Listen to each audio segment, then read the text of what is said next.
how do I monetize what I really enjoy doing so I don't have to sit at my desk job every day? This is Reid from ReidAboutSex.com. Cathy from the IntimacyDojo.com, and when I'm wearing my Sex Geek Summer Camp t-shirt, it's business advice for sex educators. Yeah, which is a great thing because there's not a lot of information out there for sex educators by sex educators. There's not, so we're trying to change that, and there are lots of other, really great resources out there around monetizing the things that you love to do. Yep. And in the sex geek community, some of that information, because those folks who, most of them mean really well, whom aren't sex geeks and nerds about inclusivity and, gender dynamics and things like that, some of that advice can be a little bit more arduous to listen to because it can seem very, heteronormative or gender essentialist. You have to translate it as you go. Or just really like non-inclusive. So hopefully what we're doing well with at Sex Geek Summer Camp and other programs of mine is like, hey, this is business advice for sex educators, taught by sex educators. So we're doing a good job of minding our P's and Q's, and hopefully inviting people of all walks of sex education to continue upgrading the things that we're doing around marketing and just how we look at the industry of sex education and things like that. So hopefully not only we're making the world a better place, but we're making our world a better place at the same time. Yeah. So there's a lot of, I started very awkwardly, I think it's 11 years ago now. And I didn't have a lot of training, and I was just kind of fumbling my way around. With business stuff, or what, when you say? Yeah, with business stuff. I was with Thriving Now, doing tapping stuff.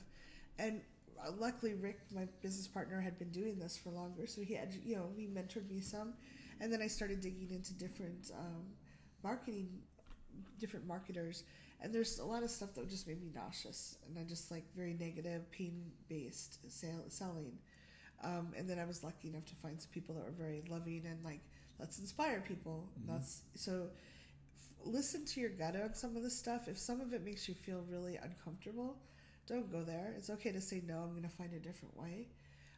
But realize that offering your stuff for sale and letting people pay you to do stuff also serves them. I really love that because a lot of people are more likely to let the information in and spend time with the program if they feel invested in it.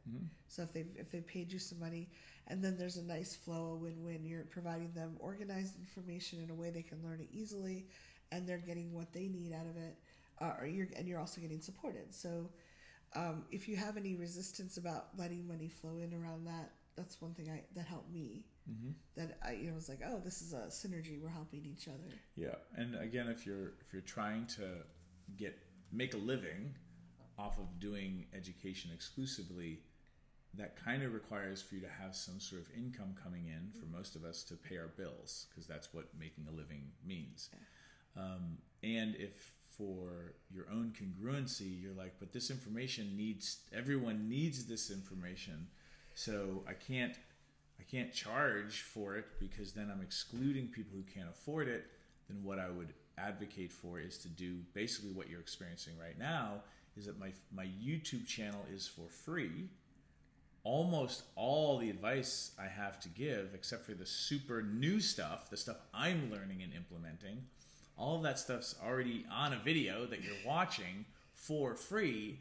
So you have access to all of my advice if you're willing to watch 854 videos. And not have it organized with handouts. Exactly. So it's all there, and I'm just kind of creating it and posting it as I go.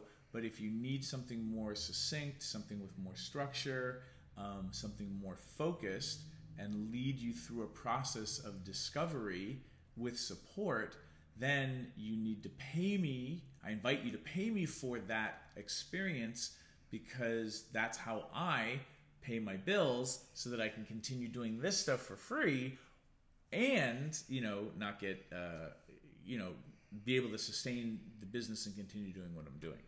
So for those of you who do not want to plug and play into a capitalistic model, still take this advice and see how you rework it. But this is based on creating content and helping and ways to market it so that people see the value and then will pay you.